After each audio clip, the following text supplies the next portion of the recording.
All right. Well, hi, folks. I'm Lynn Woodland. Welcome to the Miracles course. I am the author of two books about miracles. The first one is called Holding a Butterfly, an Experiment in Miracle Making, which from the very first chapter draws readers into a real-time experiment in miraculous experience. My second book is called The Breakthrough Point, a spiritual activist's guide to thriving in the modern world.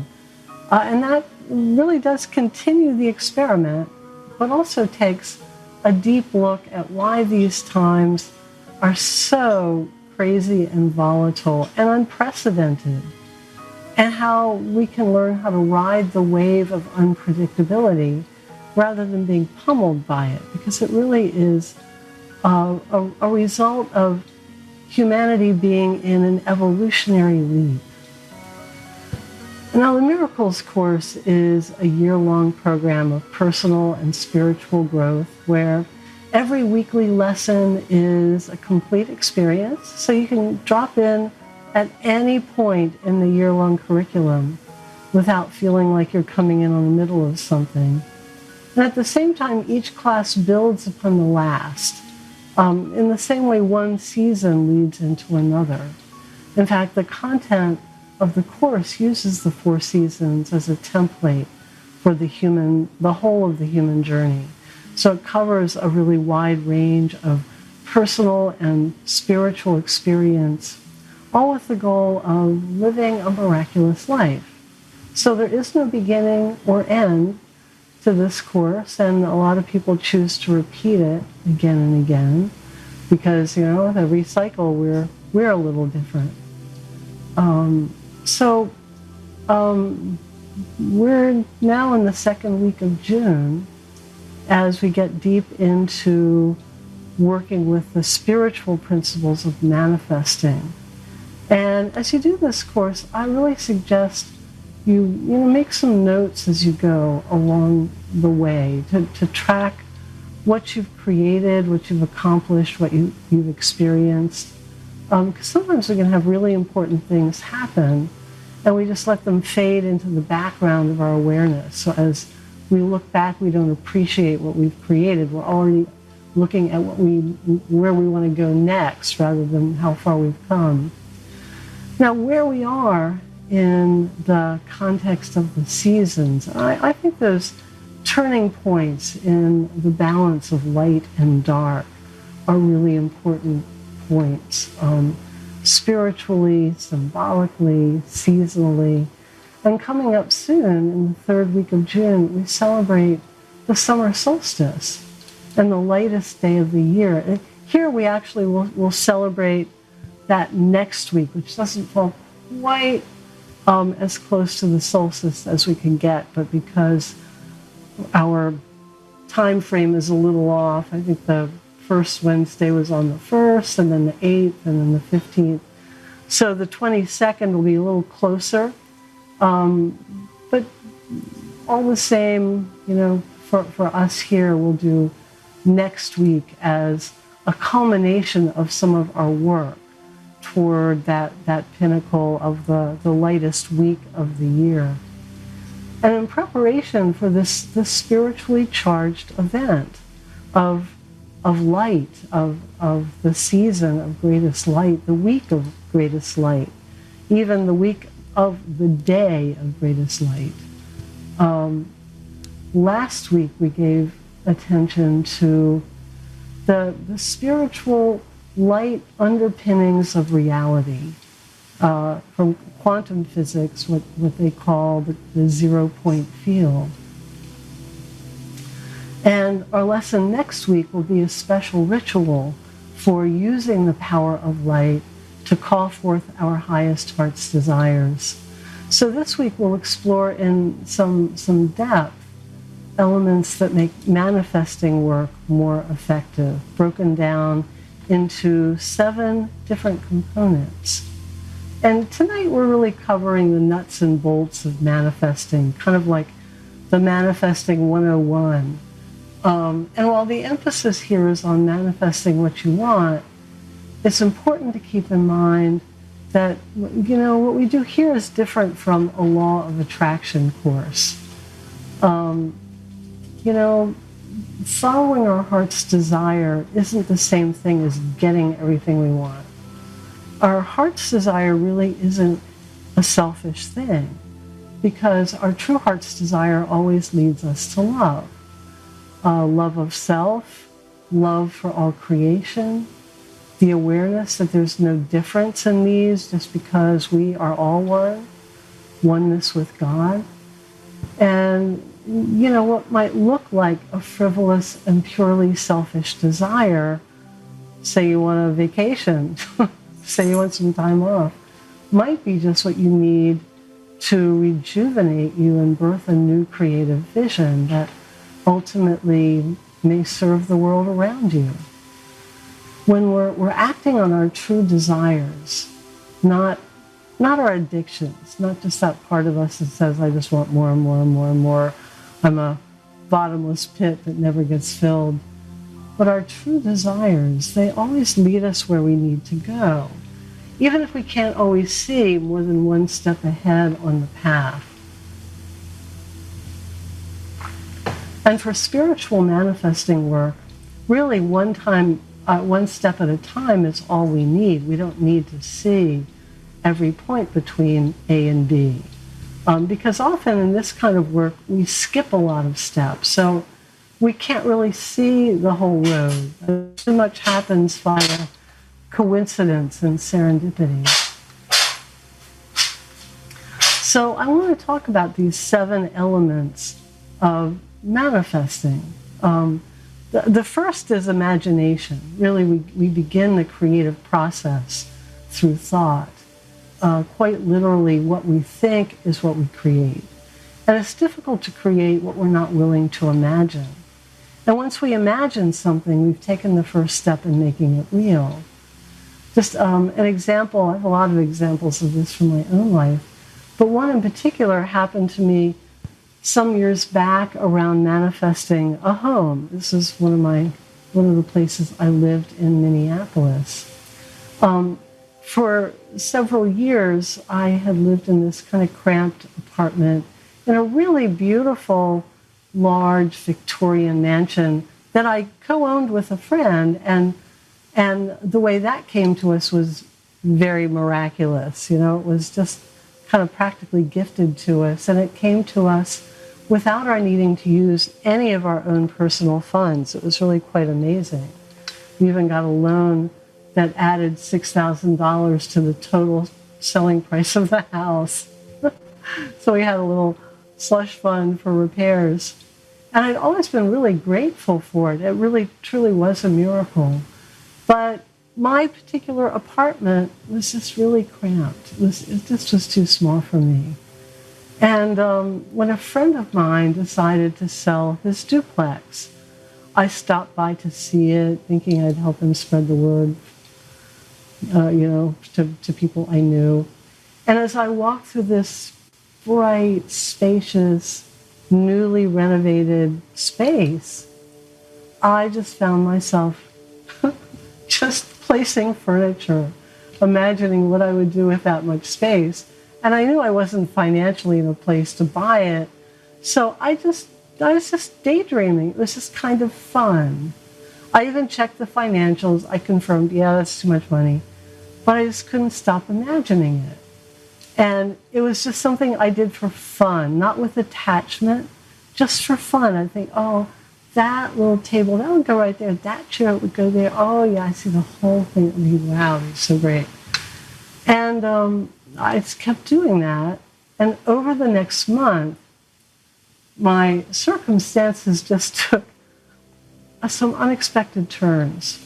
Firstly, for reasons totally unrelated to this property, my real estate partner and I decided to sell rather than rent this very small condo unit that we owned together.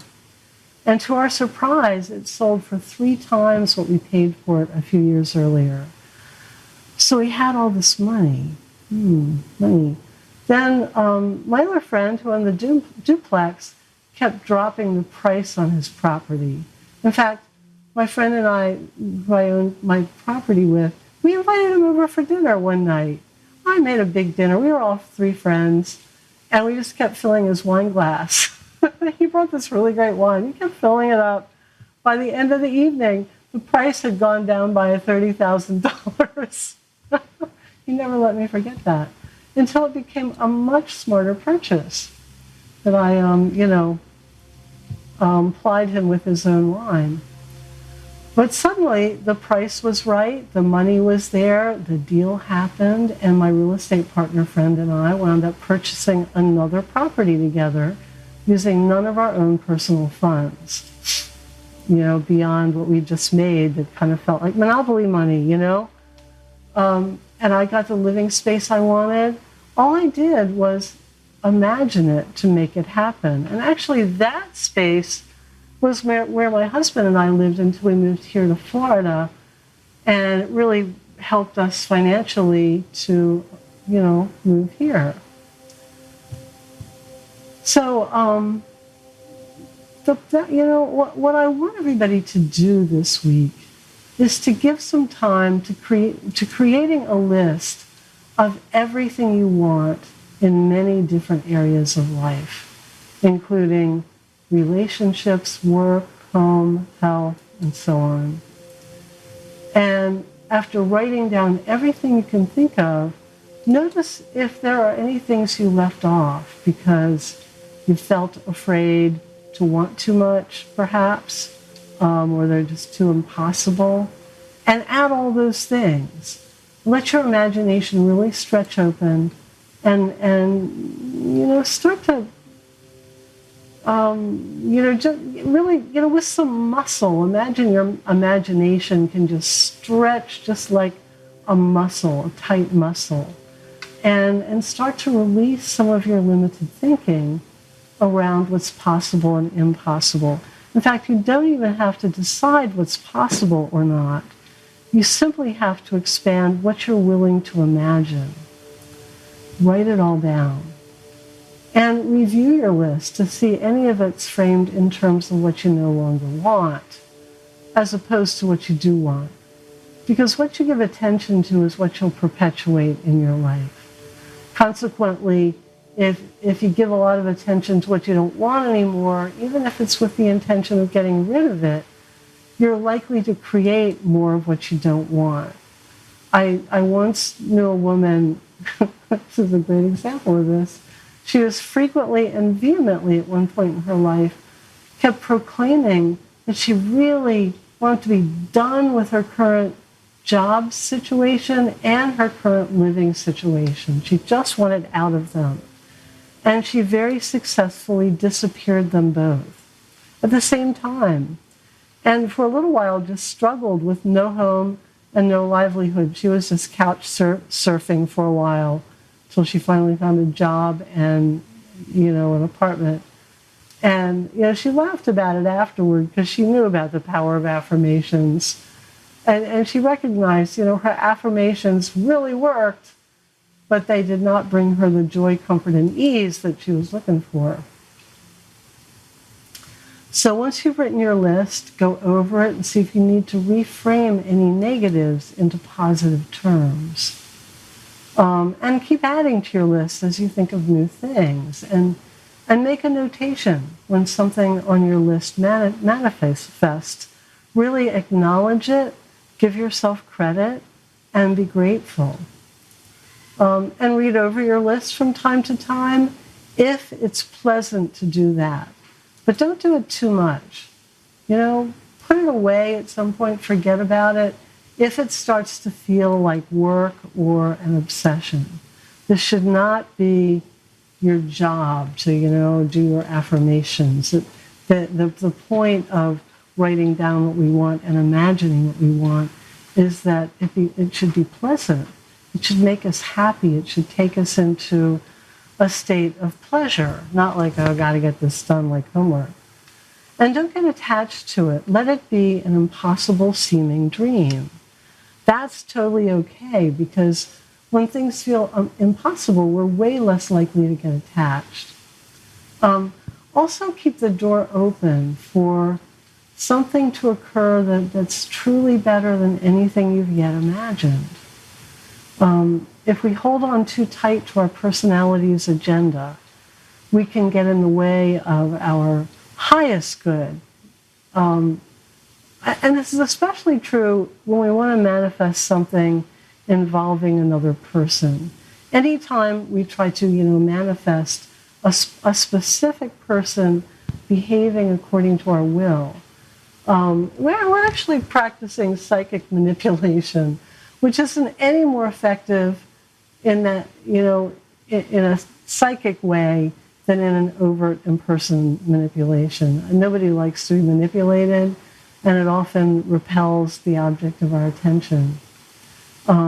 If instead we give attention to the type of relationship and interaction we want, and the loving, respectful treatment we want, without specifying from whom, we leave the door open for the right person to show up. And maybe for another person more close in to just fade away.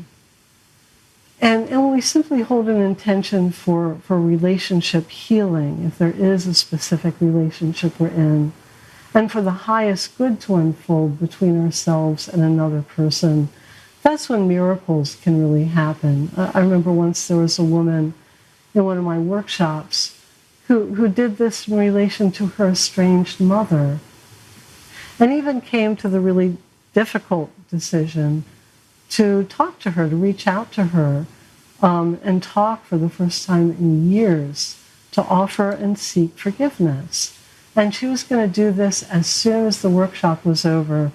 But as it turned out, she didn't get the chance because her mother called her first with the same intention before the workshop was even over. And they had this lovely little healing moment together. And because of the limited vision of our personality, the path to success can sometimes even look like failure for a time. For example, there was a time when I had my own church. And it was this small fledgling organization, and I prayed for it to grow bigger. I kind of wanted to manifest that. However, the more energy I put into growing it bigger, the smaller it got. And while I was in the midst of the very time-consuming work of building an organization, I was recruited to take a ministerial position at a local independent church, kind of a metaphysically oriented church. And my reason, all counseled against it. I told myself I was already too busy with one church. What did I need with another? But without even quite knowing why, or even wanting the position, I just said yes to it. And really quickly, I realized that this was the answer to my prayers. Rather than growing my own church bigger with all the challenges of administering an organization, my higher, wiser self opened the door for me to work in an already bigger church, one that didn't need me to oversee the administration, that already had a lot of infrastructure and support. And it offered a lot of other perks as well, including the support of working with peers. There were a handful of us ministers who all shared the job. And this latter was something I didn't even realize how much I needed until I had it. Spirit really provided the perfect answer to my prayers.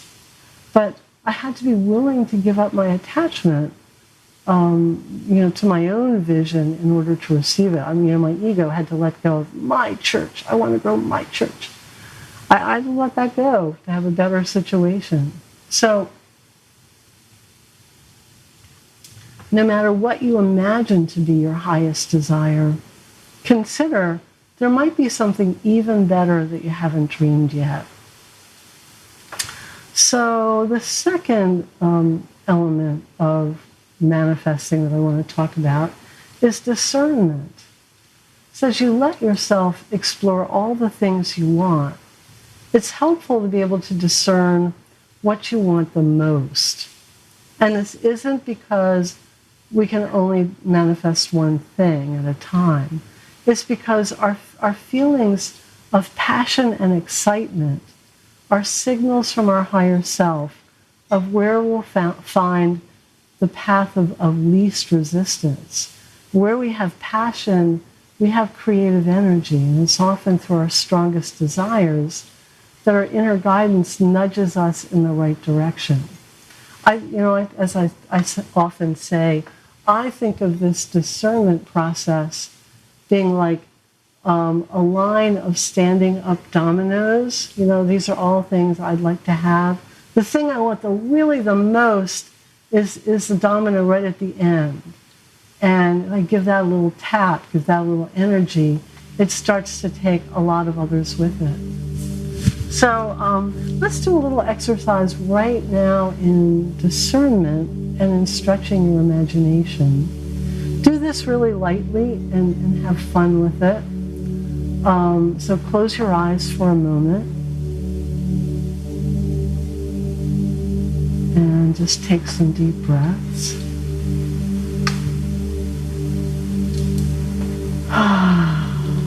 And just bring to mind a cherished heart's desire, something you really want to do or be or have.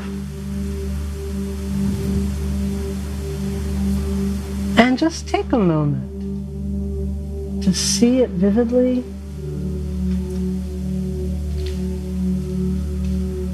to imagine it as if it's already happened. And just feel the joy and fulfillment of having it. Just let this be a fun little daydream.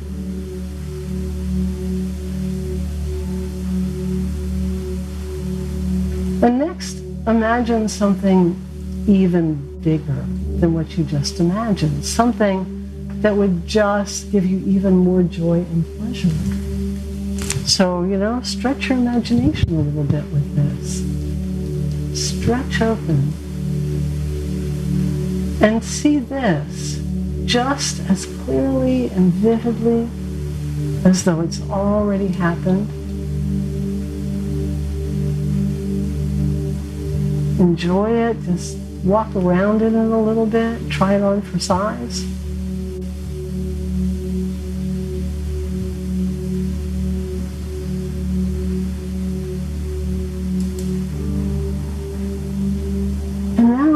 Imagine something bigger still.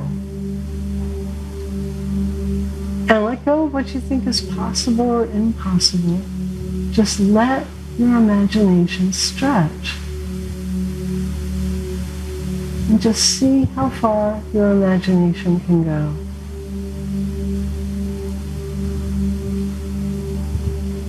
Don't try and figure out if this is possible or not. Don't worry about how it could happen. Just see how much you're willing to imagine.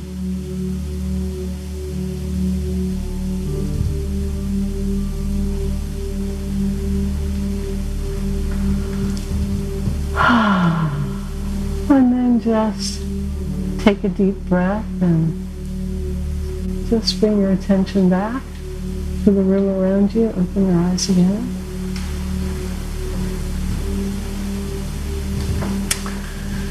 Now, the third aspect of manifesting I want to talk about is anticipation. Anticipation.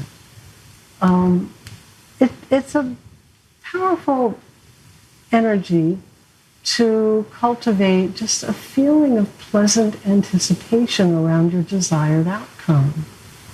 That there's a lot of magnetism in just that energy of, I'm so excited. Kind of like little kid before Christmas and the presents are under the tree and you're just excited about it all. You're not wondering about it. You're just, there's something coming and something for you and it's going to be fun. And you're just excited. Now there's a fine line here between attachment and pleasant anticipation because attachment is rooted in fear. It's that fear that we won't get what we want, or that we won't like it unless it's just so. or the fear that it won't happen unless we micromanage every step, and so on. Attachment keeps our attention focused in the future, so we're not really present to the joy of the moment. And happy anticipation is essentially rooted in love and keeps us more fully present because we're happy. It's a feeling of being full in the moment, while attachment is one of waiting and hoping to feel full in the future. In the example I shared of manifesting my new home, the imagining I did was light and attached. It was kind of a wouldn't it be lovely daydream, as opposed to, oh, I never get what I want, I'll just die if I don't get this, why can't I have it? It wasn't any of that. I just enjoyed my fantasies. And they left me feeling full rather than fraught with any kind of angst over what I can't have. Those of you who are in the spring session might recall the story of the man who created a whole new life by just happily affirming, just very spontaneously over and over, I don't know what's going to happen, but I know it's going to be great. And one thing after another just unfolded and was really great. This is the energy and the power of positive anticipation. And if you don't have any enthusiasm for something, it's not going to be so easy to create it.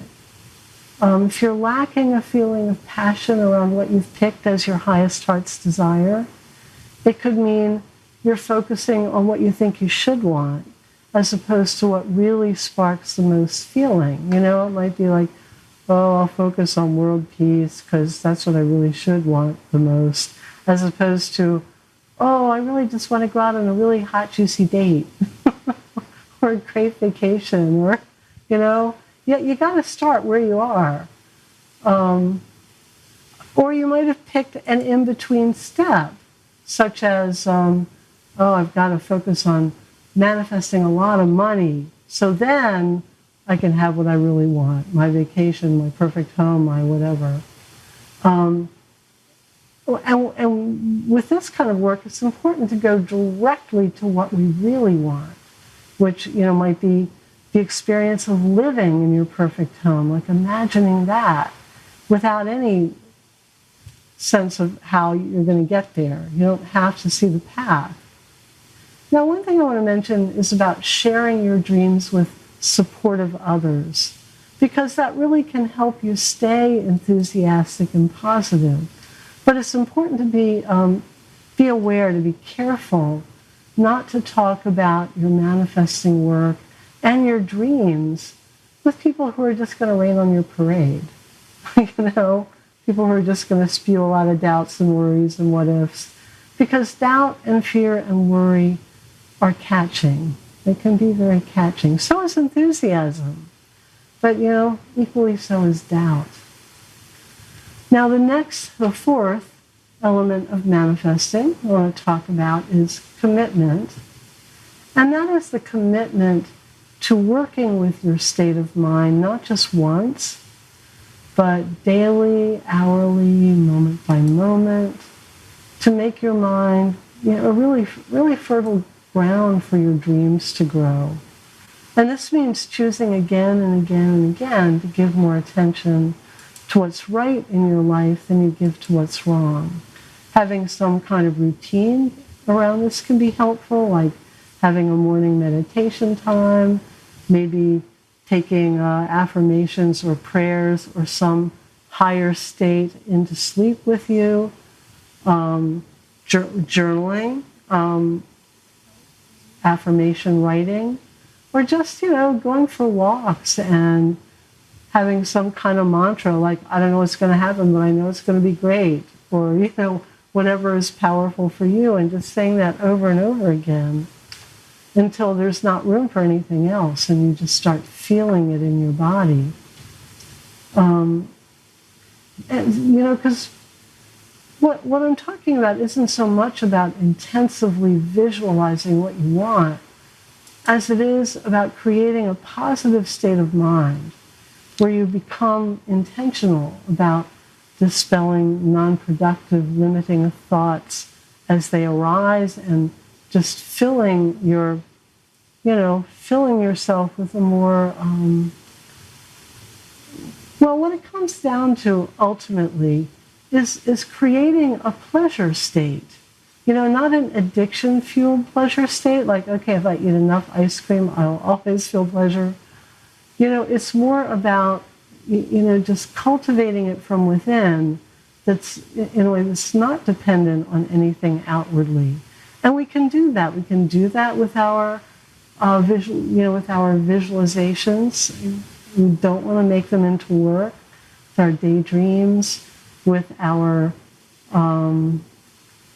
with our rituals. Meditation time should be a time to give yourself pleasure. It should all be about coming to a place of peaceful comfort and feeling good inside. Ultimately, a manifesting state is a pleasure state. So all the non-productive, limiting thoughts are the ones that tend to, make us spiral downward and feel crappy. So dispelling those and creating a state of mind that's gives us more of a lift. In the spring session, the lessons gave attention to working with our thoughts and making them more positive, and recognizing that when it's difficult to change our thoughts, we can start by just changing how we feel. I'm sorry, but I'm being distracted by cats down here, so I'm losing my thoughts. We can start by changing how we speak, and that changes how we feel, oftentimes. We even had an assignment in the spring around no whining. And I would suggest making a point, starting this week, to just eliminate all speech that's explaining or complaining about why you can't have your heart's desire. Another way to raise your consciousness in the moment is to send love to someone else. When you feel doubtful about your own highest good manifesting, pray for the highest good of others in your life, even others in our Miracles Course group. Just thinking about others, either ones you know or ones you've never met yet. In fact, if you are calling forth a new relationship of some sort, you might just send unconditional love toward that soul's highest good.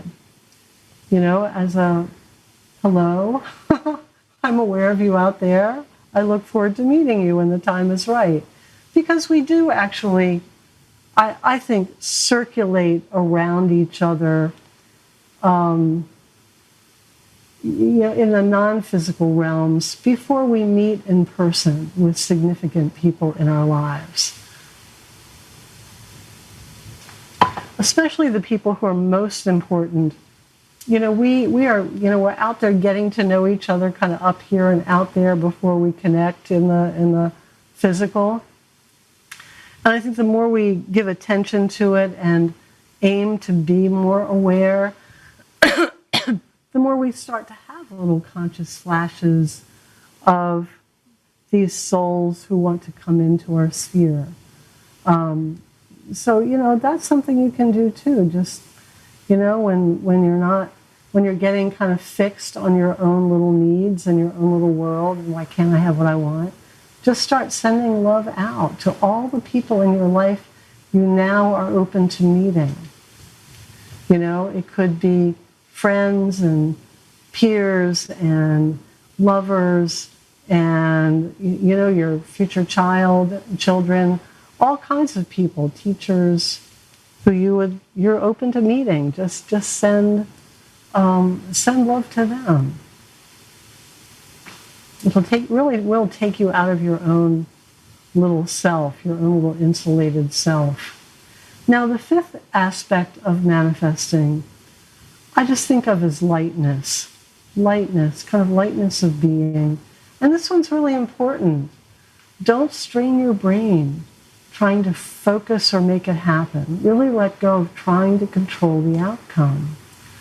There's a Princeton research team that I've mentioned here before, Robert John and Brenda Dunn, and they did a lot of work with mind-controlling matter experiments. In fact, they were more than anybody else, I believe.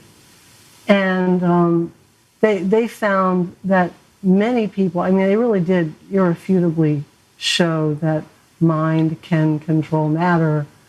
And they found that many people were successful in influencing the random effects that they were working with in the direction of their intent. But a statistically significant number influenced them in the opposite direction of their intention. In other words, their conscious mind was directing their subconscious power to cause an effect, but it was an effect of the subconscious mind's choosing, which probably reflected performance fears, disbeliefs, and other agendas different from the conscious order to simply move forward. In other words, just a simple move forward can be very effective in influencing, random events generators. But it just seemed that people who focused too hard would trigger all kinds of, oh, this won't work. Oh, I can't do this. It just seemed like it triggered something of that sort. So the point here for us is that too much conscious focus on making something happen can plug us into the fear-based energy of worry and attachment and inadequacy, all those things, triggering this subconscious contrary response. The more we say, I want this, I want this, I want this, I'm visioning it, the stronger we make the elephant in the living room of our fears and our doubts and our I don't deserve it and I'm not good, all that, if we, focus too hard. It's like conscious intent may steer the course, but there's a certain energy for movement that comes from the subconscious mind. It has to be kind of a lightness from the conscious mind to give, the bigger power of the subconscious mind its directive. It's kind of like a gardener who plants a seed, who does that work of planting a seed, but then really has to trust the seed to grow. Can't do it for the seed, has to really trust. And in manifesting work that we're doing here, it's important to trust in an invisible process and know when to take our personal effort and will out of it, to let a bigger force that we can't control take over. I think of the perfect state of mind for manifesting as being like the experience of a butterfly, like a big, beautiful, perfect butterfly lying in our hand, briefly just lighting there, where, all of a sudden we're very still, we're focused, it fills us with joy and wonder, we're really present, we're holding it, but with an open hand, we're willing to let it go when it flies away, we're not crushing it to death. And when it flies away, we're left feeling full rather than empty. And that's, so in other words, hold your heart's desire much the same way, like lightly as you would hold a butterfly, not in a death grip like you're, kind of clutching onto a life raft. And in this way, too, just surrender your plan to a higher plan. In other words, let it fly away in a way that even when it's out of sight, it just leaves you feeling full and happy as you go about your day. Now, the sixth element I want to talk about of manifesting work is listening to inner guidance. And as we invite manifesting to occur, it's important to pay attention to the inner guidance that directs us to the opportunities we're seeking. And this means listening for and being willing to act upon the subtle messages that come to you through your instincts, your hunches, your gut feelings, even if they don't immediately appear to make sense. You might need to make room for stillness and patience in your life in order to discern these intuitions. But when you do hear them, take them seriously. They can really help you cut corners and save time and replace a lot of effort with just serendipity and coincidences. I have a friend, this is a great story, who spent several months just exhaustively searching for either a compatible roommate or a more affordable living situation. And she was having no success with either. And finally, after 3 months, and at a total loss as to what more she could do, she just wrote down everything she wanted in a living experience. And she made a little altar. She lit a candle, said some prayers, put a lot of little sacred objects that represented her new home on this altar. And, she just spent a lot of time with it. Well into the evening hours, into the early morning hours, said a lot of prayers, asking God to guide her. And when she finished all of this ritualizing, for the first time in a long time, she really felt at peace. She just felt peaceful. She didn't feel anxious anymore. And even though it was 3 o'clock in the morning, she just felt this strong urge to get in her car and drive for a while. Now, this sounds really weird, but it's actually something she often did to quiet her mind. It was a very kind of Zen thing for her. And she was just wandering around in her car with no real direction. And she found herself in a neighborhood on a street that just kind of appealed to her. And she found herself just stopping in front of a house, had this weird feeling that she was just meant to live there. And there was no for rent sign. There was no indication at all that the house was a rental property. She just had a feeling. And frustrated, at having so little to go on, she finally just said, okay, God, give me a sign. If I'm truly meant to live in this house, as I'm kind of getting inklings that I am, give me a sign. And immediately the front porch light went on. And she thought, okay, well, I guess that's a sign. But in spite of getting a clear sign, she went home really confused. She had no idea how to act on that. And the next day, she did what she always did every single morning. She checked the apartment listings in the paper. She did that every day. And, there was all of one in her price range. So she called. And it turned out, guess what? It turned out to be an apartment in the building she'd stopped in front of the night before. She was the first person to call. She immediately rented it. And the light that went on was actually the apartment that she wound up renting. It was to her apartment.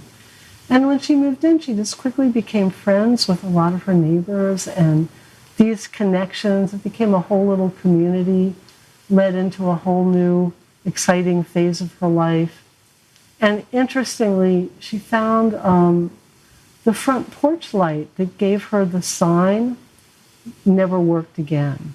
It was just, wiring was shot and never turned on again. Just that one time, just for her. Just God did it to give her a sign.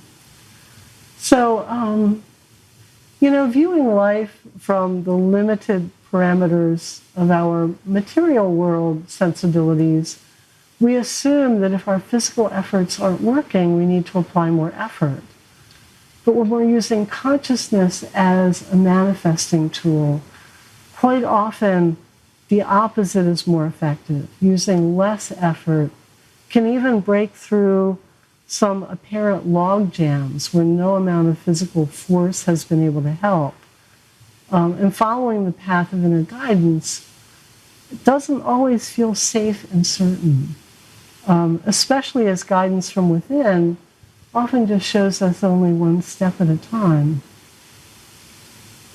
And what's more, the step, may not really fit into our plans or make a lot of sense. But even though it seems impractical, for some reason, it is just what we want to do. And taking the step just requires a lot of courage and faith. And we just have to trust that we'll be shown the next step when the time comes. And what feels right will lead to the highest possible outcome, even though we don't yet see how.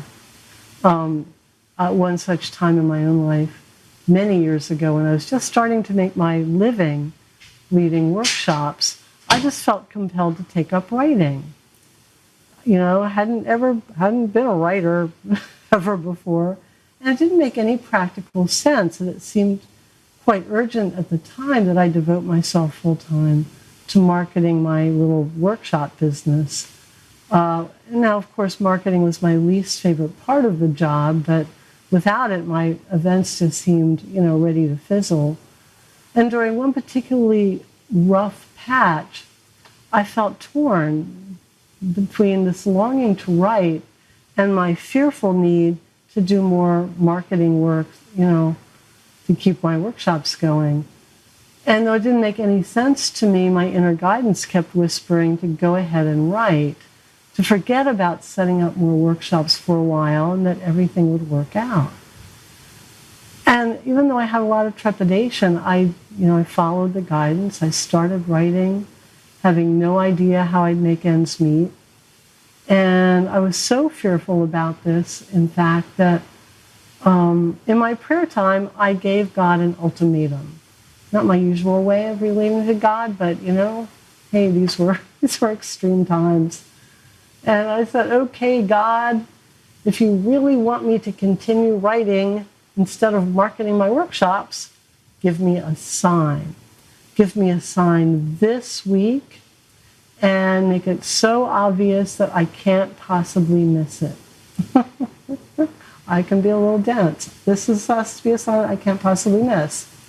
So several days passed, then 4 days, then 5 days. My doubts grew and grew and grew and grew. Each day I waited for my sign. And then on my 6th day, I received a card in the mail from an old friend I hadn't heard from in a couple of years.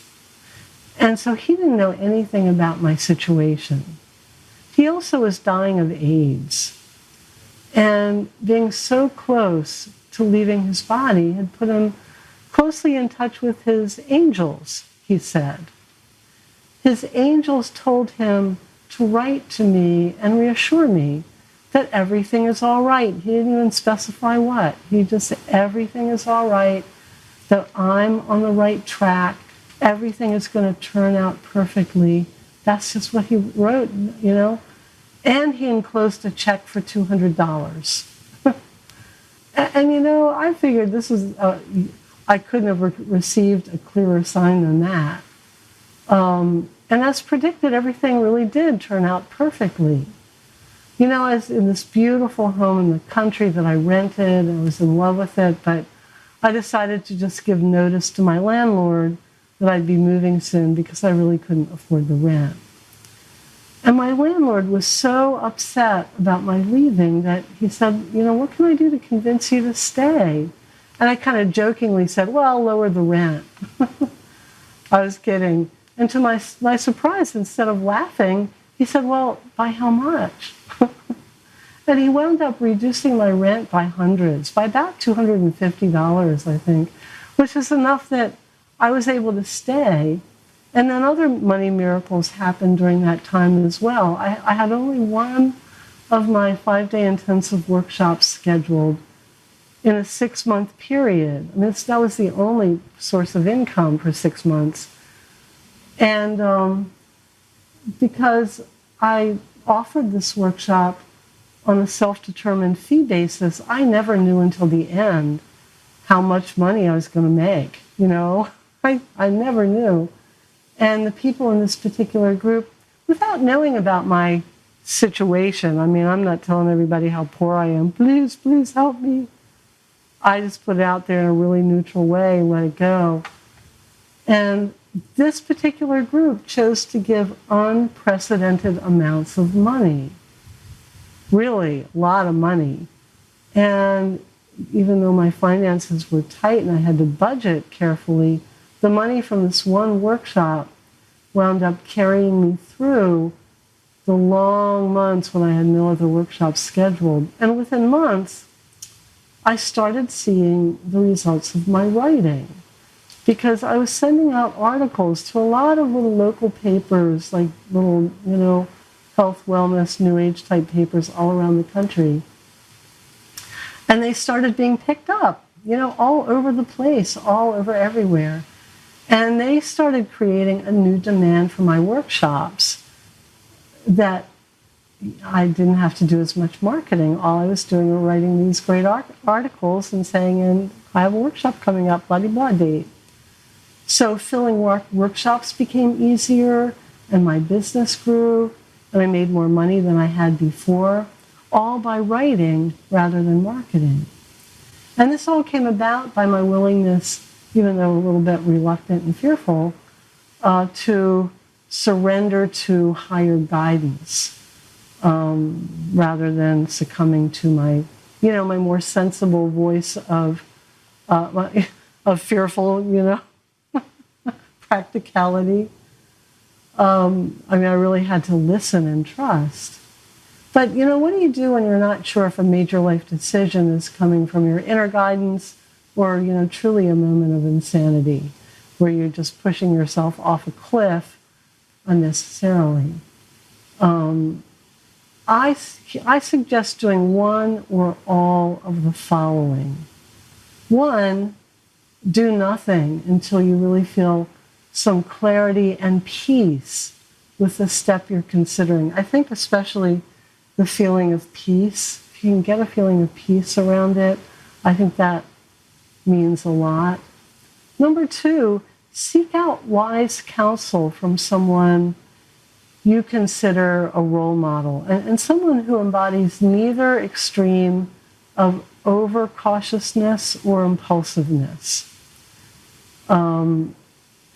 Number three, have a plan B. A plan B is what you'll do if your leap of faith falls flat. For me, in the example I just shared, my plan B was to move and decrease my expenses, so, I knew I could get by. A plan B is often never used, but it's enough to quiet that nagging worry that can take over our thoughts.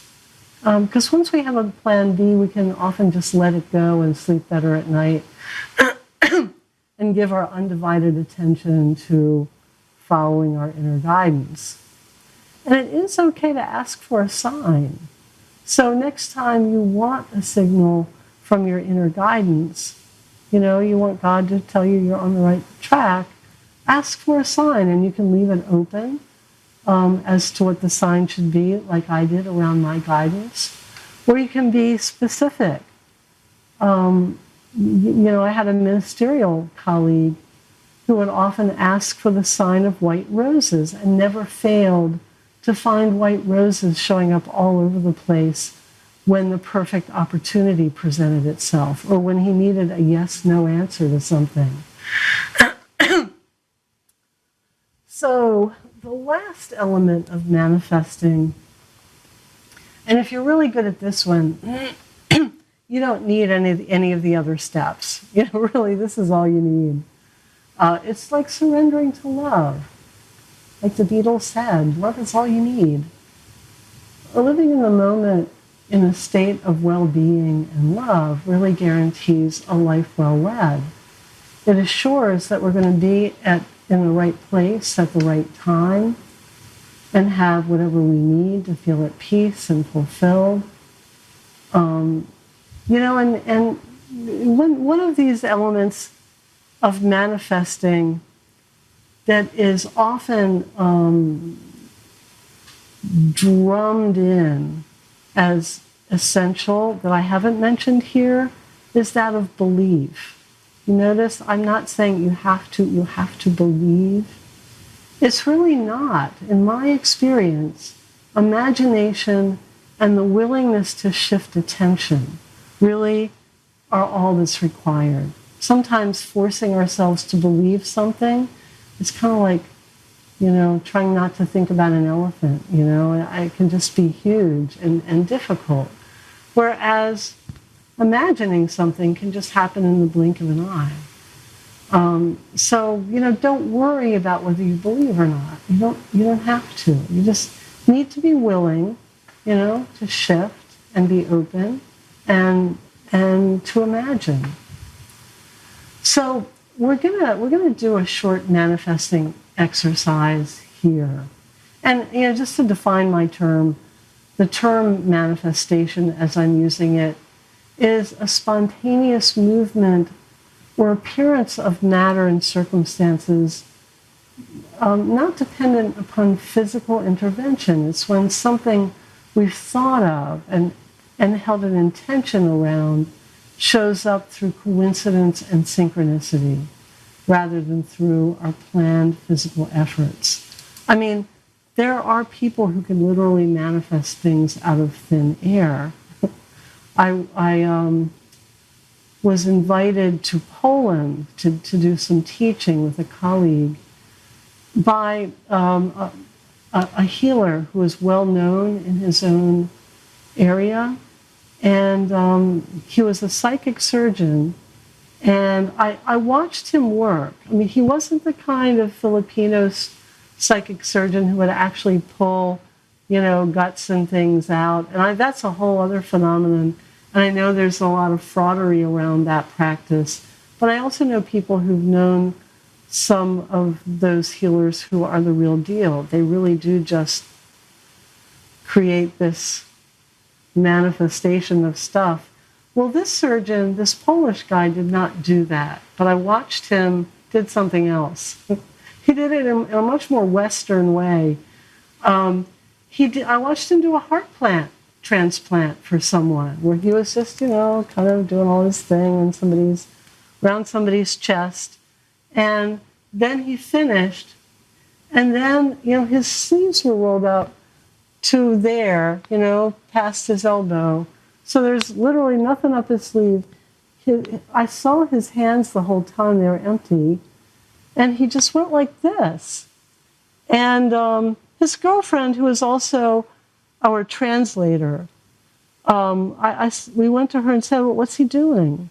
And she said, he's asking for medication.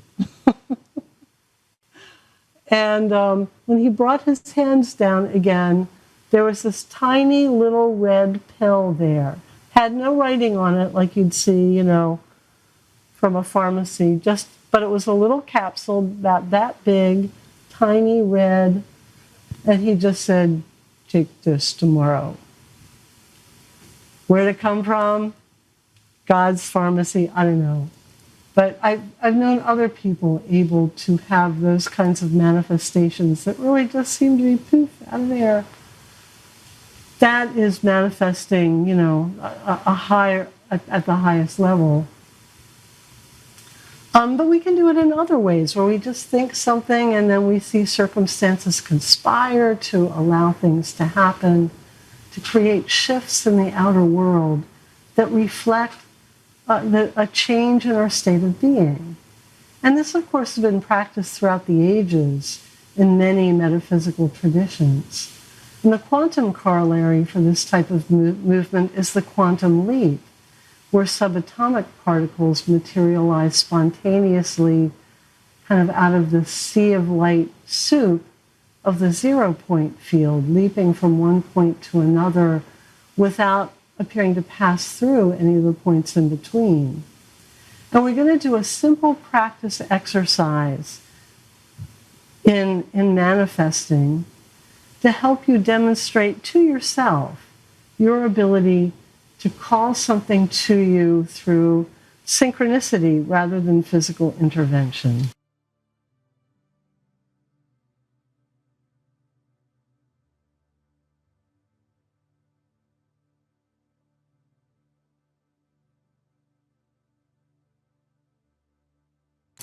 Oops, I'm sorry there. I muted myself accidentally. I said that tonight's session is one of our longer sessions, but this meditation won't be terribly long. It's an important one, though. So just get comfortable in your seat and close your eyes again. And just take some deep breaths.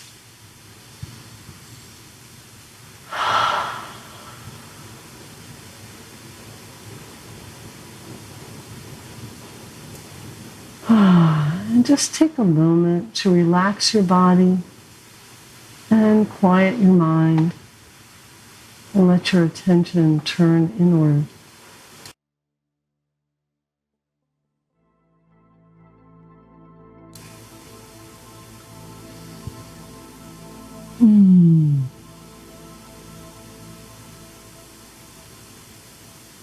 Just really let your mind become quiet and still.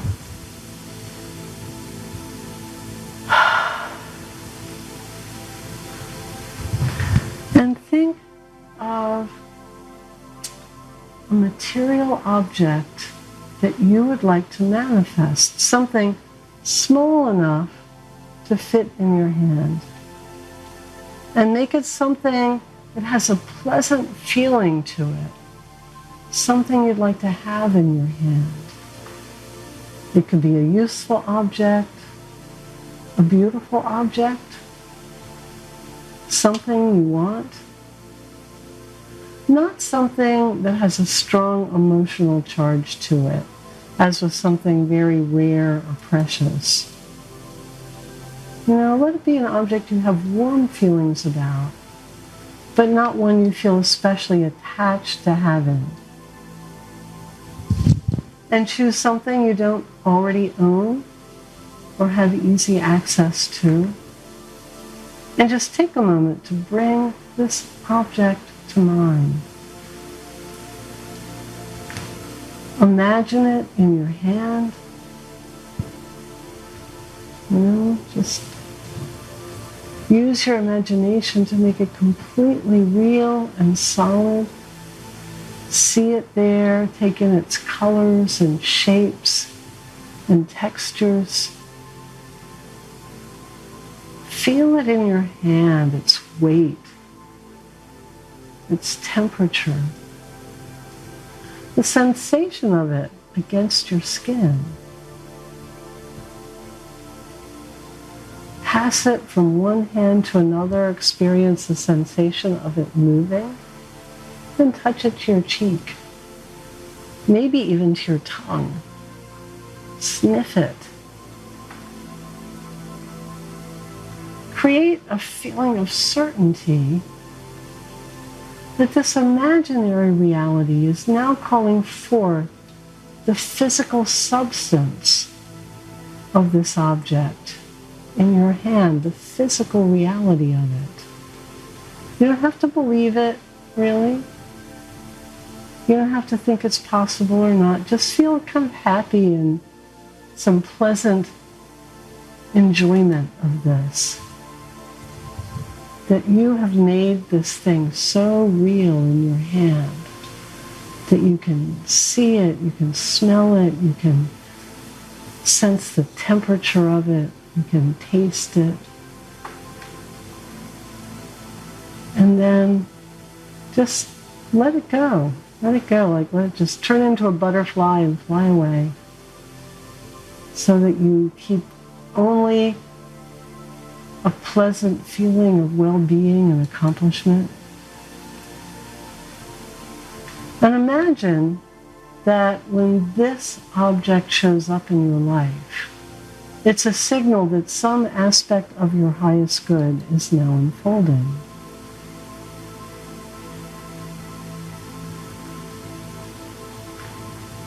And now, just forget about it. Don't give a lot of attention to watching and waiting for it. Just really forget about it, because it's going to come when the time is right. So take a deep breath and come on back. Open your eyes.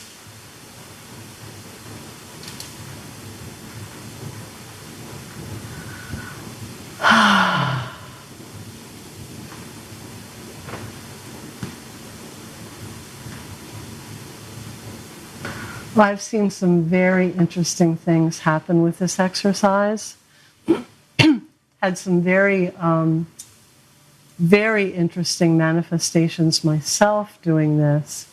But I remember once doing it in a group, and we were all sitting in a circle. I led this meditation, and people were all coming back. Nobody said a word yet. People were just, starting to open their eyes. And one woman just removed a bracelet from her wrist. You couldn't even just see that she was wearing a bracelet very well because she had on long sleeves. Took the bracelet off, just threw it to someone on the other side of the room who caught it and looked at it with her jaw open, because you couldn't really see it on the bracelet from far away, but it had just interspersed just several particular clear aurora borealis crystal beads. It was not made all of those, just a few of them. And that was what she saw. She saw one individual little aurora borealis bead.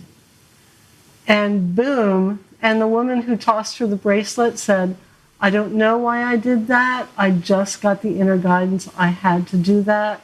And the woman just went, I had an experience where, this is before I was married or had met my husband, I imagined a wedding ring. It looked like a male's wedding ring, and it had some little diamonds in the band. And I just saw it very real and vivid in my hand.